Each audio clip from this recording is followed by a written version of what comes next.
تم تو ویسے ہی مؤدب نوحہ خان ہو جو بادشاہوں کی طرح مجلسوں میں آتے ہیں، یہ مجلسوں کو ڈسٹرب کرتے ہیں۔ ہمیں حکم یہ ہے جہاں جگہ ملے وہاں بیٹھ جاؤ، اور ہم ایسے آتے ہیں کہ تو تم تو ویسے ہی مؤدب ہو، تمہاری وجہ سے تمہیں مجلس روکوں گا، لیکن مجھے تو بہرحال ارتضائی آپ موقع مل گیا ناصری کی گردن پہ چھری رکھ کے کہیں اور چلاؤں۔ ہمارے ہاں جو برائیاں ہیں نا، آپ لوگ نہیں روک رہے نا، اصل میں آپ جو یہ بزرگ بیٹھے ہیں نا، کل تک بزرگ ڈانٹتے تھے بچوں کو اور بچے ڈانٹ میں آ جاتے تھے، اثر لیتے تھے۔ آج بزرگوں نے ڈانٹنا چھوڑ دیا ہے۔ مجھے بہت اچھا لگا آپ نے اسے تھوڑا سا ڈانٹا۔ یہ عمل بڑھائیں، سب بڑھائیں۔ کیا ہوتا ہے ہمارے یہاں مجلس ہو رہی ہوتی ہے، ایک تو آئیں گے آخر میں بہت مصروف ہیں بھائی، یہ جب مجلسیں ہی نہیں سنیں گے تو شاعری کتنی اچھی کریں گے، پڑھنے کا تو ٹائم نہیں ہے ان کے پاس۔ جب یہ مجلس ہی نہیں سنیں گے تو شعر و شاعری کتنی اچھی کر پائیں گے۔ اب دیکھیں کتنا بڑا نام، شروع سے آئے ہوئے کوئی بھی نہیں تھا، یہ آ گئے تھے، ارتضا بھائی کی بات کر رہا ہوں۔ اور پھر جب یہ آئیں گے بالکل اینڈ میں آئیں گے، بہت مصروف ہے نا بھائی، اور آتے کے ساتھ ہی کہیں گے پہلے مجھے پڑھواؤ، مجھے کہیں جانا ہے۔ اچھا جب پڑھنے کے لیے مائک مل جائے گا تو ایک نوحے کے لیے بنایا گیا تھا، 6 نوحے پڑھیں گے تاکہ بعد والا ناراض ہو کے چلا جائے۔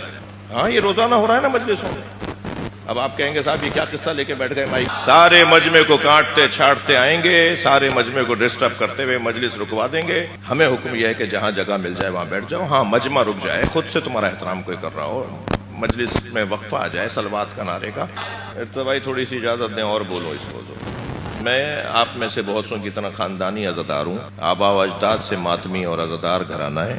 مجلسوں کا جو روحانی اور معنوی رنگ ہے اس میں کچھ فرق پڑ رہا ہے۔ اس فرق پڑنے کی اگر 8-10 علتیں نکالیں گے تو ان میں سے ایک علت ہم ذاکرین کی بے توجہی ہے۔ ہم ذاکرین کو ہی ماحول بہتر رکھنا ہوگا اور مجلسوں کو مجلس ہی رہنے دیا جائے، مجلسوں کو جلسہ نہ بنایا جائے، مجلسوں کو کوئی تقریب نہ بنائی جائے۔ اس کا ایک تقدس ہے۔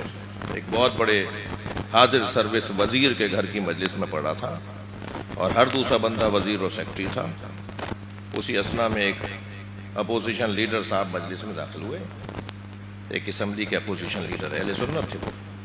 میں نے انہیں وہیں سے روک کے کہا، میں نے کہا یہ مجلس ہے، آپ کو جہاں جگہ مل رہی وہیں بیٹھ جائیے۔ وہ وہیں بیٹھ گئے جہاں جوتیاں تھیں۔ وہیں سے میں نے کہا، وہ ڈسٹرب سب اٹھتے ہیں ان کے لیے، میں نے کہا آپ کو جہاں جگہ مل رہی ہے مجلس ہے، اس کا تقدس ہے، ٹھیک ہے۔ اور وہ وہیں بیٹھ گئے۔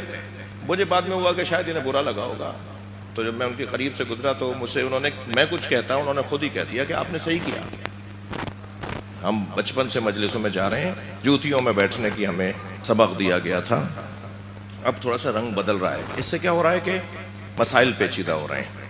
تو میں اپنے لیے نصیحت کر رہا ہوں، میں خود وہاں کے بیٹھ گیا تھا، اگر اس سے پیچھے مجمع ہوتا تو وہیں بیٹھتا، باتیں نہیں کر رہا صرف۔ اور ایک جگہ یہاں کی بات نہیں ہے، 50 جگہ کے قصے ہیں، ویڈیوز موجود ہوں گی، دیکھ لیں گے، اور یہ کسی کو دکھانے کے لیے نہیں، جو کہہ رہا ہوں اس پہ عمل بھی ہونا چاہیے۔